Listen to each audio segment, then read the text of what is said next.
Off on 7 News at 6 with Georgia deputies saying that the man accused of killing one person and stabbing another is going to stay behind bars. This is Larendrick Tabor. He appeared in court this morning.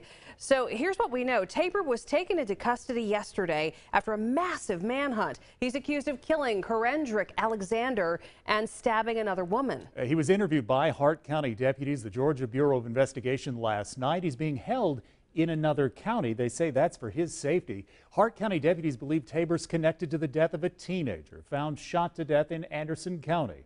Only on 7, we sat down with the family of that teen. 7 News reporter Asia Wilson joins us live. Asia.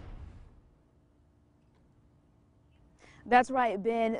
Their family just said they just buried Mericus Scott just about a week ago. And they say that although he has been laid to rest, they will not be at peace until justice is served and someone is arrested and in this vehicle. When I found out that my son was dead, died, murdered him, my heart was broken. I cried. Michael Scott says he was devastated the day he heard his son, Mericus Scott, had been found shot and dead in an Anderson County retention pond. It's just hard for him to believe that he gone. Scott says it's difficult to grasp as he just spoke with his son the day before. Me and him sitting out here talking. He was telling me that he was gonna go to church next Sunday. And then when I got home that Monday, that's when I found out.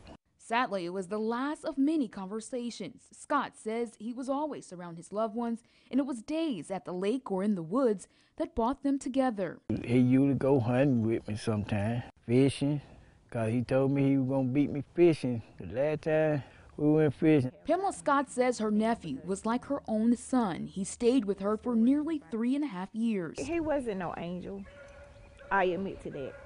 But he wasn't a bad person. He had a heart of gold. He would give you the shirt off his back. And that's why they say they're confused as to why someone would leave him to death. It's a hurting thing when you have to bury your loved one, but it even a different type of hurt when you got to bury him because somebody did this, like he was a dog. As they say Scott wasn't known to be in Anderson County, they are now only left with pain and hundreds of memories. It's not the way it should be, and it's like it's getting worse. And an earnest request for justice. I'm saying if anybody have any information